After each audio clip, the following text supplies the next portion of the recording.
ये महामंगलमय समयसार परमागम है। आचार्य देव श्री कुंद कुंद की किसी अद्भुत घड़ी में लिखी हुई भरत क्षेत्र की एक उत्कृष्ट रचना है।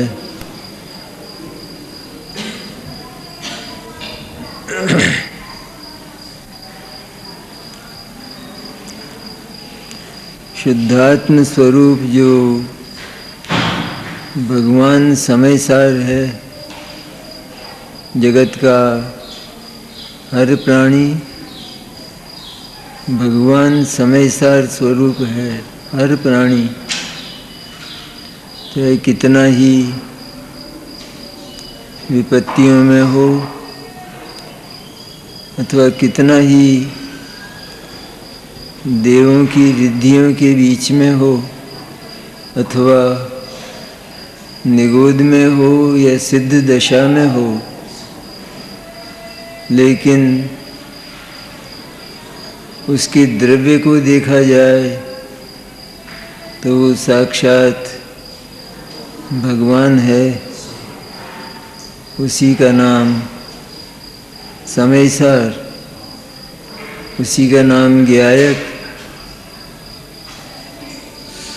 उसका प्रतिपादन करने वाली ये अद्भुत रचना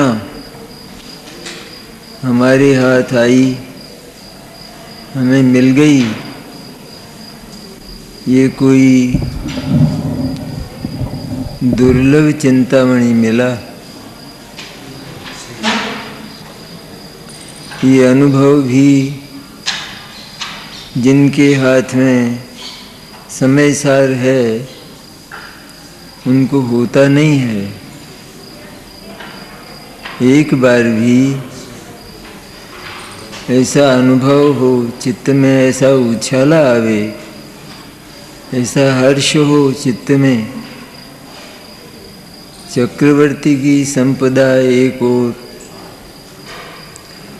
और ये समयसार परमागम जो समयसार स्वरूप भगवान परमात्मा का वाचक है, प्रतिपादक है, मेरा प्रतिपादक है, मेरा यशोगान करने वाला है।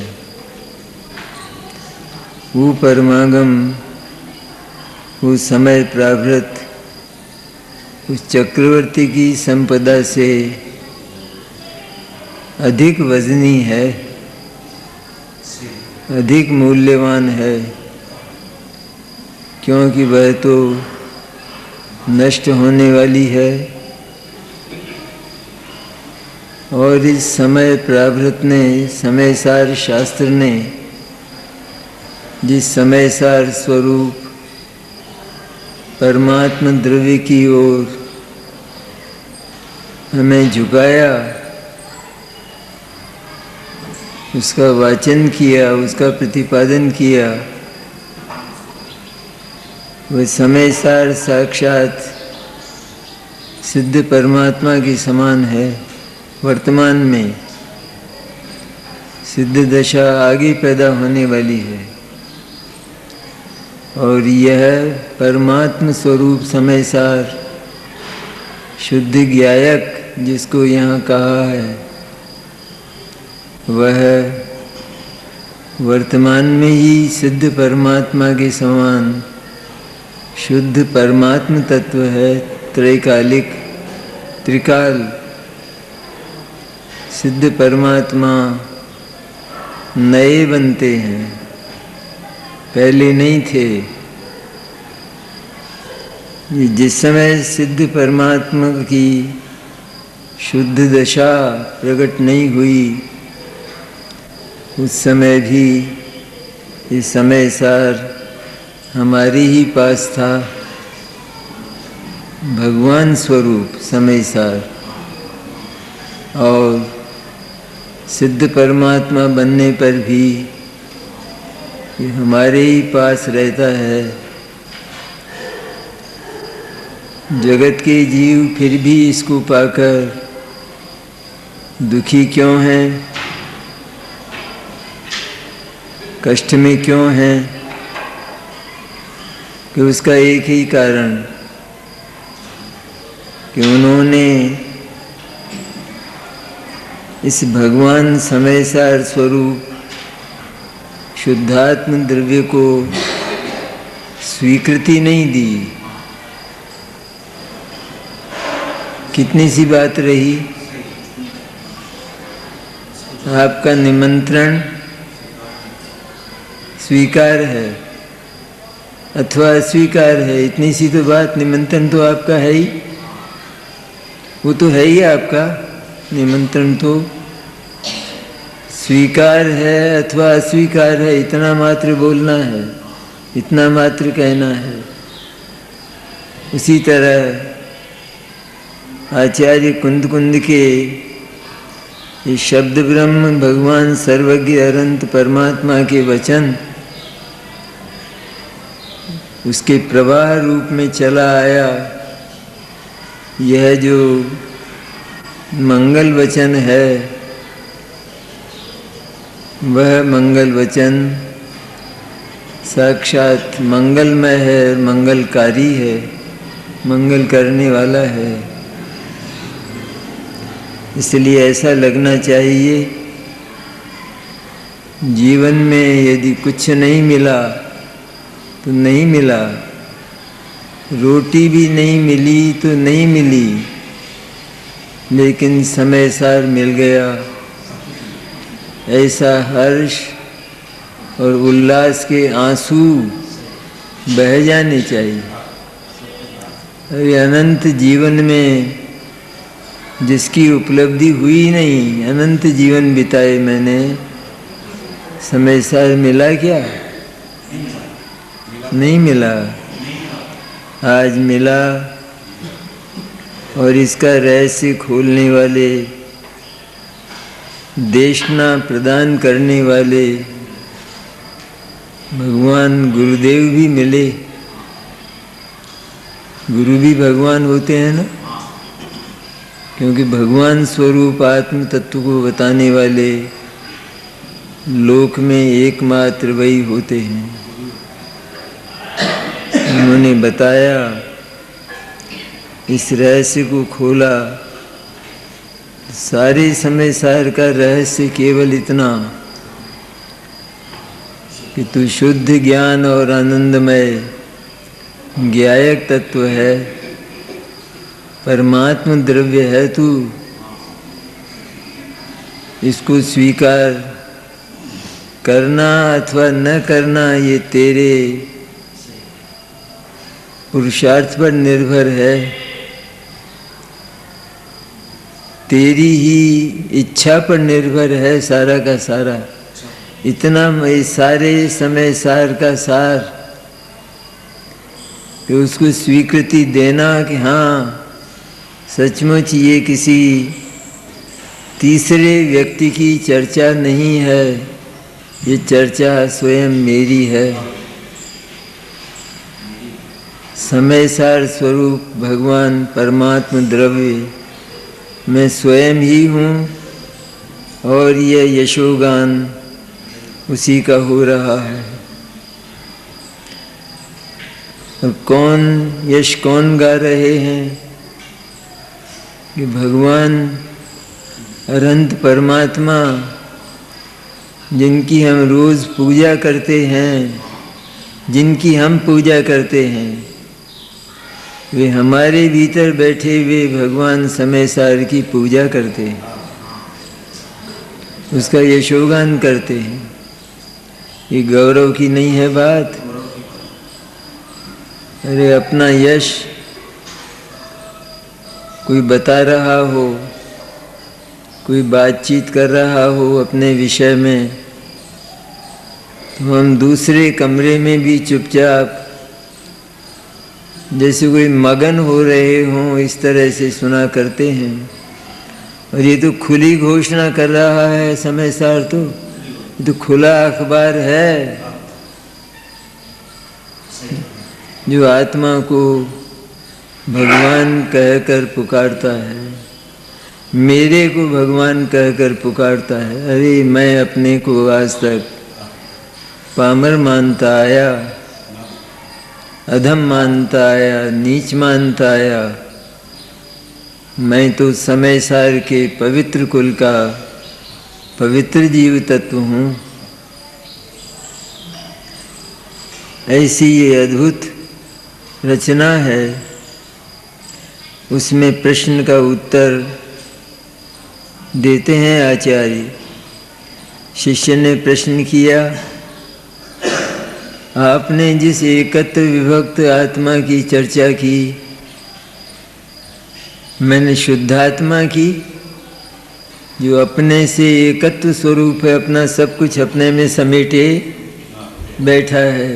अपने से एकत्व स्वरूप मैंने, एकत्व और विभक्त मैंने, अपने में एकत्व मैंने अपनी सारी निधियों को जो अपने में समेटे बैठा है और जिसको कोई छीन नहीं सकता। और विभक्त मैंने अन्य से न्यारा है, इसलिए अन्य का प्रवेश उसमें सदा काल निषिद्ध है। ऐसा जो निर्भय, निर्भार, निरापद आत्म तत्व है, वो आत्म तत्व भगवान कौन है? ऐसा हम लोगों ने प्रश्न किया। शिष्य ने प्रश्न किया, मैंने हम लोगों ने प्रश्न किया। तो आचार्य देव श्री कुंद कुंद उसका उत्तर देते हैं। अद्भुत है ना बात, अद्भुत बात।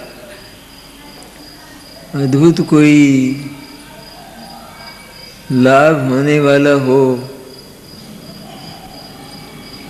बहुत बड़ा फायदा होने वाला हो, तो जीव उस फायदे को आँखों से ओझल करके अथवा तिरस्कार करके क्या नींद लेने लगता है?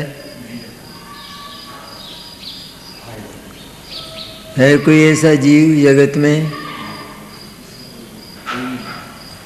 यहाँ तो साक्षात वर्तमान में ही आत्मा को मुक्ति समझाते हैं। जो उस मुक्ति को स्वीकार नहीं करता, उस जीव को भगवान कुंद कुंद मुक्ति समझाते हैं। अरे तू मुक्त तत्व है, डरता क्यों है, भयभीत क्यों है? आनंद तत्व है तू, आनंद का बना हुआ श्रीखंड है साक्षात।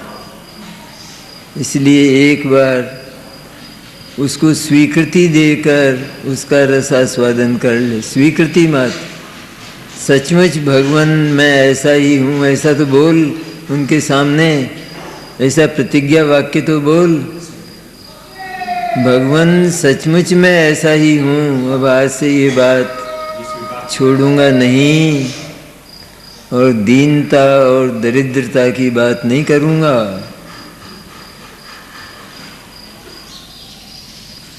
ऐसी कहानी है, ऐसा उपन्यास है समय सार, ऐसा अद्भुत उपन्यास आत्मा का, जिसमें आत्मा की स्वीकृति के बिना आत्मा की जो दशाएं बिगड़ी उनका भी वर्णन किया। लेकिन सबसे ऊपर उस समय सार को ही रख कर उस समय सार का यशोगान किया और हर जीव के हृदय में उस समय सार स्वरूप भगवान आत्मा की प्रतिष्ठा की। है तेरे पास, तू है, हम प्रतिष्ठा कर रहे हैं, मन हम दे रहे हैं वो नहीं, तू स्वयं है सदा से और अनंत काल तक रहेगा। उसे तेरी स्वीकृति अथवा अस्वीकृति की आवश्यकता नहीं है, लेकिन तूने अस्वीकार किया इसलिए अनंत संकट तूने झेले। एक बार की स्वीकृति में अनंत संकटों के पर्वत टूटकर चूर चूर हो जाते हैं, एक बार की स्वीकृति में। ऐसा उसको ज्ञान की ओर से, ज्ञान स्वभाव की ओर से ज्ञायक नाम देकर आचार्य कहते हैं टीका में, टीका की बात करी थी ना अपन ने, जल्दी नहीं करना चाहिए, जल्दी के प्रकरण नहीं हैं, अनादि से नहीं सुना ऐसी अद्भुत बात है, सिर नहीं हिलाना, सिर हिलाएगा तो वो सिर फिर मिलने वाला भी नहीं है, वो मिलने वाला भी नहीं है। इसलिए ये परम सत्य है, परम सत्य। हजारों लाखों करोड़ों लोग इस सत्य से इनकार करें, लेकिन यह सत्य, ये परमात्म स्वरूप समय सार तत्व जो स्वयं हमारे हृदय में प्रतिष्ठित है, विराजमान है, वो डिगने वाला नहीं है, चाहे कोई कितना ही इसका तिरस्कार करे।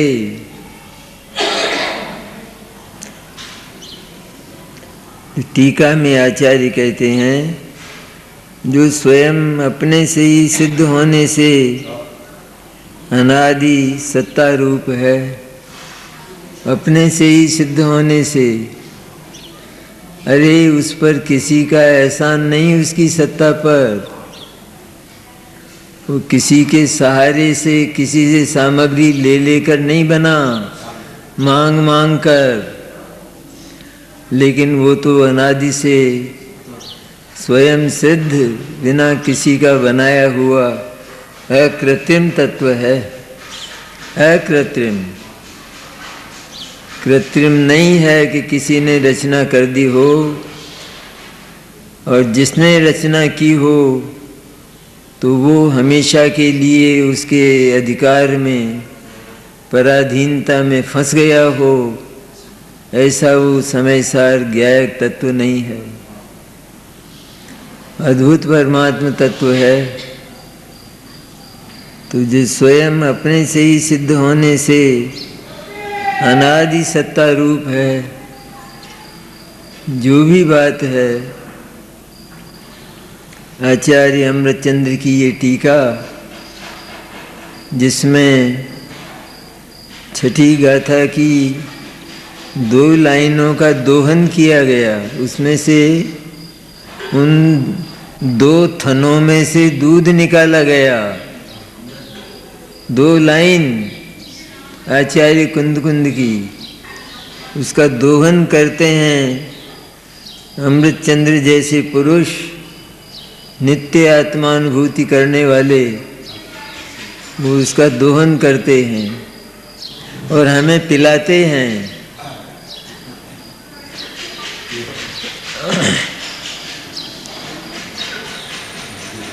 तो अपने से ही सिद्ध होने से, अर्थात मुझे किसी का अवलंबन और किसी का एहसान, किसी ने रचना की हो उस ज्ञायक तत्व की, ऐसा जगत में कोई ज्ञायक, कोई परमात्म तत्व नहीं है। इसलिए अनादि सत्ता रूप है। तो हम भी अपने मन में बोलें कि अरे मैं तो अनादि सत्ता रूप हूँ, किसकी चर्चा है? कोई आत्मा की चर्चा है, दुनिया में रहता होगा, कहीं कहीं मिलता होगा कहीं। अरे हर आत्मा की चर्चा, और मुख्य रूप से वह सैनी पंचेंद्रिय प्राणी जिसे मन मिला है, मन जैसा ज्ञान मिला है, उसके लिए स्वीकार करने जैसी बात, तत्काल स्वीकार करने जैसी चर्चा है। वही तो स्वीकार करेगा, जो समझ सकेगा वही स्वीकार करेगा। इसलिए मैं अनादि सत्ता रूप हूँ। अरे मैं अनादि से चला आया, पूरा का पूरा आत्मा, पूरा का पूरा ज्यों का त्यों, अनेक बीहड़ वन अटवियों में गिरने पड़ने वाला, लेकिन कभी भी मेरा एक प्रदेश भी नहीं खिरने वाला, ऐसा अनादि सत्ता रूप, अनादि से विद्यमान तत्व हूँ। तो हिम्मत आती है कि नहीं? बात करते ही अनादि सत्ता, किसको कहते हैं अनादि सत्ता? अरे जो सदा से ही है, किसी की रचना नहीं है, जो ऐसा अनादि सत्ता रूप हूँ। केवल सुनने की बात नहीं, लेकिन निरंतर निरंतर प्रतिक्षण हर घड़ी चिंतन का विषय है। और चिंतन के बाद तो निश्चित रूप में अनुभूति का ही विषय है, खाली सुनने का नहीं। सुनकर उठ गए, बात स्टॉप हो गई, वहाँ पूर्ण विराम लग गया, अब दूसरी चर्चा शुरू हो गई, अब दूसरे क्रियाकलाप प्रारंभ हो गए, वो नहीं है बात। अरे कैसे ही क्रियाकलाप, कैसी ही चर्चाएं दूसरी हों, लेकिन उनके बीच में बहने वाली इसकी मधुर धारा वो विराम को प्राप्त नहीं होती, वो निरंतर चलती है, हमेशा चलती है, कभी नहीं भूलता। क्योंकि एक बार उसकी गरिमा और उसकी महिमा हृदय में बैठ जाए। अरे अनादि सत्ता रूप किसको कहते हैं? पुरुष पुरातन, पुरातन पुरुष, प्राचीनतम पुरुष, ऐसा मैं हूँ जिसकी जन्म और मृत्यु कभी नहीं हुई। और ऐसा होने के कारण, अनादि सत्ता रूप होने के कारण, कभी विनाश को प्राप्त न होने से अनंत है। वो ज्ञायक तत्व, वो आत्म तत्व, वो परमात्म तत्व, वो कारण परमात्मा, वो पारिणामिक भाव, जीव तत्व का पारिणामिक भाव, वो पारिणामिक भाव कभी विनाश को प्राप्त नहीं होने से अनंत है। ऐसा मैं अनादि अनंत तत्व हूँ। अनादि अनंत तत्व को इस विश्व में किसकी चिंता? क्या चला जाएगा और क्या मिलेगा? क्योंकि ये तो पूर्ण तत्व है, सदा से चला आया, जो कभी उत्पन्न नहीं हुआ और कभी विनाश को प्राप्त नहीं होता, तो वो पूर्ण है या नहीं है? पूरा का पूरा आत्मा है या नहीं? या धीरे धीरे उसमें से थोड़ा थोड़ा खिर जाता है, थोड़े थोड़े प्रदेश उसके टूट जाते हैं? ऐसा तो नहीं है। असंख्य प्रदेशी अखंड आत्म तत्व, ऐसा ज्ञायक न कभी उत्पन्न हुआ और न कभी विनाश को प्राप्त होगा। इतनी सी बात बैठ जाए, निहाल हो जाए इतनी सी बात में।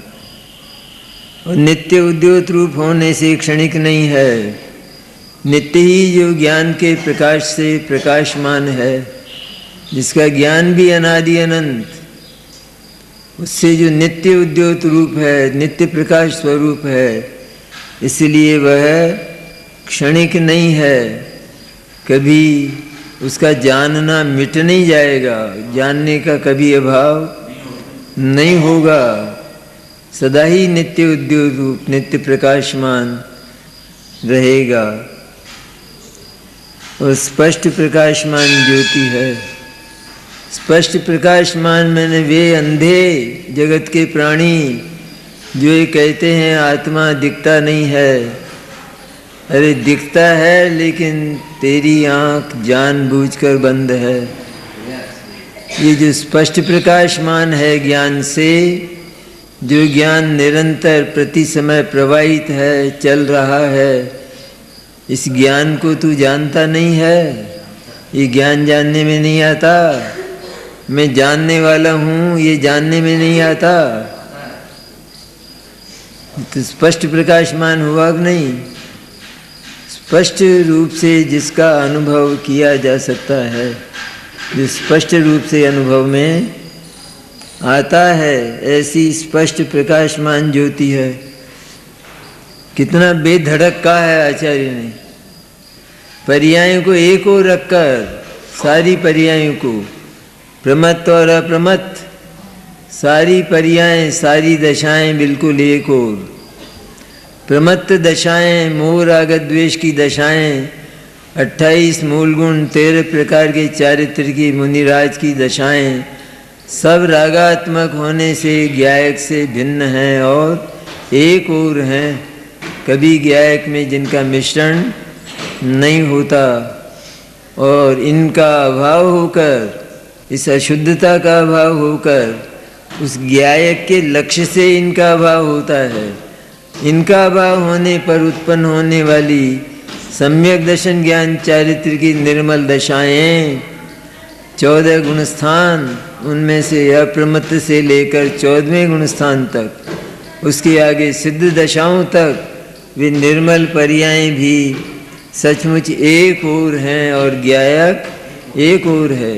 अरे आने और जाने वाली, उत्पाद और व्यय करने वाली लहरों के समान आती है और चली जाती है, और मैं तो वही का वही, ज्यों का त्यों विद्यमान रहता हूँ। कभी मेरे में परिवर्तन, कोई पर्याय मेरे में होती, जब मैं पर्याय रहित हूँ तो फिर मेरे में अशुद्धता और शुद्धता के दो विभाग कैसे? मैं तो सारे जगत से भिन्न और परिणाम मात्र से भिन्न ऐसा शुद्ध ज्ञायक हूँ। ऐसा चिंतन का विषय है, चिंतन हो इस पर बार बार, क्योंकि अनादि की जो वासना है, जन्म और मृत्यु की, आपदाओं की, विपदाओं की, उसको मिटाने के लिए नित्य चिंतन की वस्तु। ज्यों ही वे विकल्प आवें त्यों ही उत्तर क्या मिले। आज घर में घी नहीं है और आदमी करोड़पति है और अपने को मानता भी अच्छा है, अपने को संजीदा मानता है, अभिमान नहीं है, लेकिन अपने को मानता है कि अपने पास 1 करोड़ रुपया है। आज घर में घी नहीं है, क्या ये चीज़ प्रश्न बनकर खड़ी रहेगी, या वो ये बोलेगा कि अभी आ जाएगा? घी नहीं है ये कहने में उसे कुछ चिंता है, चिंता का बोध होता है? नहीं होता। उसी तरह अनेक आपदाएं, अनेक विपत्तियां, अनेक अभाव, अनेक सद्भाव, जितना कुछ विकल्प उठता है, जितना भी, उस सब का एकमात्र जवाब है, ये उत्तर है, ये ज्ञायक। इतने क्या नहीं है, क्या बोलते हो? कहाँ है संकट? देखो तो जरा भीतर जाकर अपने आप को टटोलो तो सही कि तुम्हारी तिजोरी फायर प्रूफ है। घर तो जल गया लेकिन तिजोरी बिल्कुल सुरक्षित है और उसी में तुम्हारा सब कुछ रखा है। तुम्हारे माणिक मोती उसी में रखे हैं और फायर प्रूफ है वह तिजोरी, उसका कुछ बिगड़ने वाला। तो अभी बाहर किवाड़ खोले बिना ही क्यों रोते हो? एक बार किवाड़ खोलकर उद्घाटन करके तो देखो कि वो तो सुरक्षित पड़ी है। इस तरह हर विकल्प में क्यों, विकल्प माने रोना, हर समय का रोना, उस विकल्प का जवाब।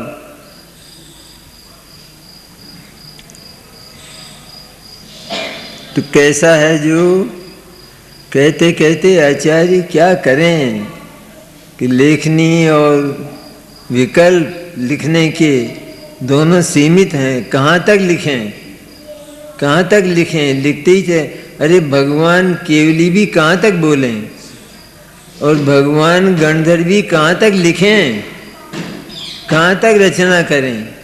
कितना है ये ऐसा सागर है कि जिसका पार ही नहीं है, जिसकी था नहीं है, ऐसा सागर है ये। कहाँ तक इसके संबंध में कहा जाए? इसलिए आचार्य हमारी समझ में आ सके इतना लिखकर हमको कहते हैं कि आप ज़्यादा बात मत करना, अधिक विकल्पों से बस हो, इसके विकल्प भी मत करो, इसको चख लो एक बार, क्योंकि ये स्पष्ट प्रकाशमान ज्योति है, स्पष्ट पड़ा हुआ है। इसलिए एक बार इसका रसास्वादन कर लो। ऐसा जो ज्ञायक एक भाव है। कैसी अद्भुत बात लिखते हैं आचार्य। ऐसा ज्ञायक जिसको हमने यहाँ समय सार को ज्ञायक नाम दिया है ज्ञान की ओर से, क्योंकि ज्ञान के द्वारा ही उसका अनुभव होता है और वो ज्ञान स्वरूप है, ज्ञेय का रूप होता है उसका ज्ञान, सारे जगत के आकारों के रूप में होता है। तो ऐसा जो उसका ज्ञान है, इसलिए हम उसे ज्ञायक नाम से पुकारते हैं। ऐसा जो ज्ञायक एक भाव है, बहुत वजनी है बात। ज्ञायक जो एक भाव है, जो एक भाव है, ज्ञायक एक सत्ता स्वरूप चीज़ है। एक भाव है मैंने, हाँ, कसर क्या रही हमारे जीवन में, अनादि जीवन में क्या बाकी रहा।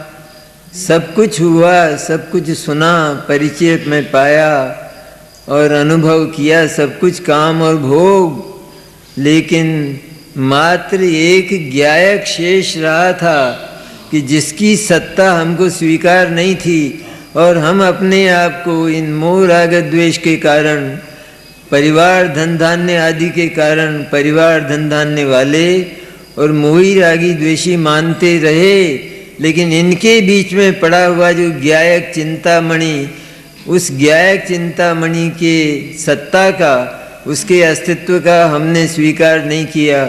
उसके अस्तित्व का स्वीकार कराते हुए आचार्य कुंद कहते हैं, आचार्य अमृतचंद्र कहते हैं, अरे ज्ञायक एक भाव है, ज्ञायक एक सत्ता स्वरूप चीज है। उसको तुमने सत्ता स्वरूप माना कहाँ? तुमने तो अपने आप को मनुष्य माना था ना। मनुष्य से अधिक कुछ माना था क्या? मनुष्य से अधिक मैं चैतन्य चिन्मात्र तत्व हूँ, जो इस मनुष्यत्व के भीतर अविनाशी पड़ा हूँ, जिसका कभी नाश नहीं होता। मनुष्यत्व चला जाता है, मनुष्यत्व की धूल उड़ जाती है, लेकिन उस चिन्मात्र चैतन्य की कभी उसका रंच भी बिगाड़ नहीं होता, उसका रंच भी, उसमें कोई विपत्ति नहीं, उसकी धूल नहीं बनती है, उसकी मिट्टी नहीं बनती है। मनुष्यत्व की तो मिट्टी बन जाती है, इसलिए वो तो मिट्टी ही है। उस मिट्टी के भीतर खिले हुए सुमन के समान जो पड़ा हुआ है, ऐसा ज्ञायक है।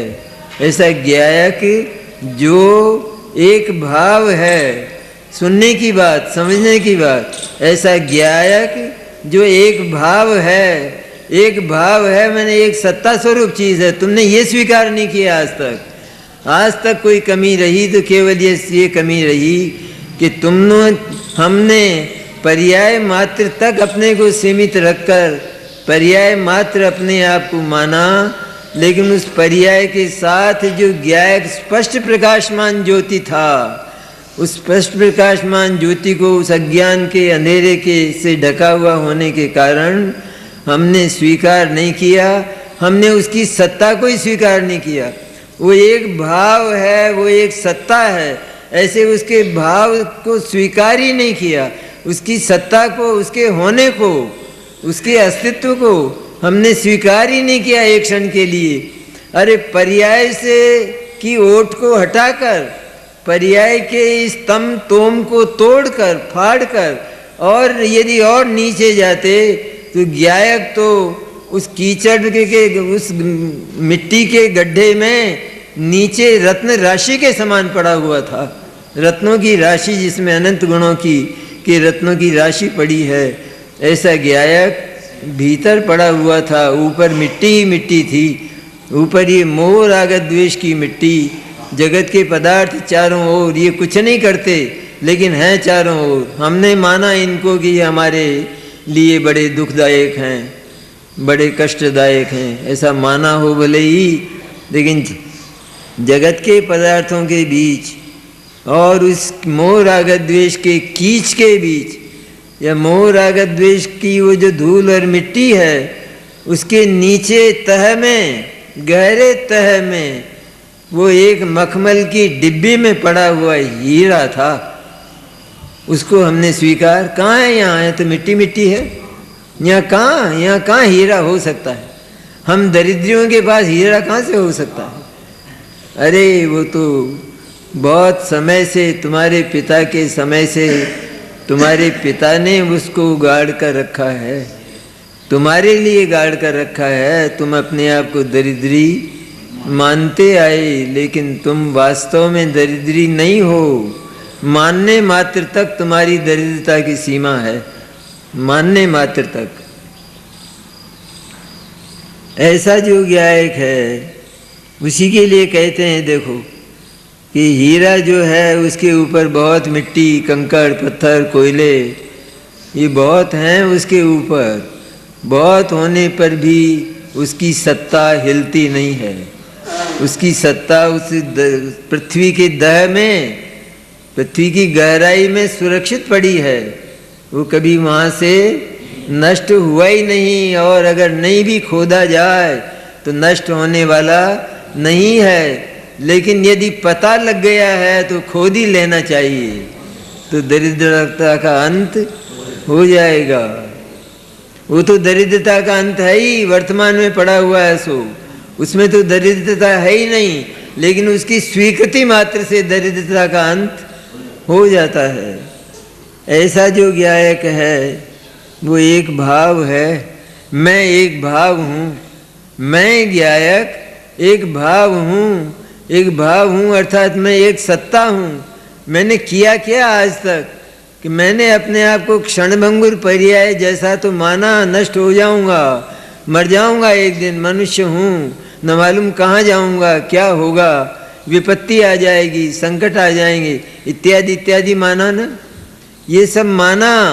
लेकिन इन सबके साथ में पड़ा हुआ जिसने कभी इनका साथ छोड़ा ही नहीं, ये साथ छोड़ते चले गए, ये जाते चले गए और आते चले गए, लेकिन वो एक रूप ज्यों का त्यों वही का वही रहा, उसने कभी इनका साथ छोड़ा नहीं। इसलिए वो इनके साथ में अनादि से पड़ा हुआ है। वो भाव स्वरूप, सत्ता स्वरूप ज्ञायक तत्व, उसको मैंने स्वीकार नहीं किया और अपने आप को उसे भुलाकर दरिद्री माना। मानते हैं लोक में दरिद्री, नहीं मानते अपने को। ऐसी बीतती है घटनाएं नहीं बीतती, घटनाएं बीतती हैं नहीं लोक में।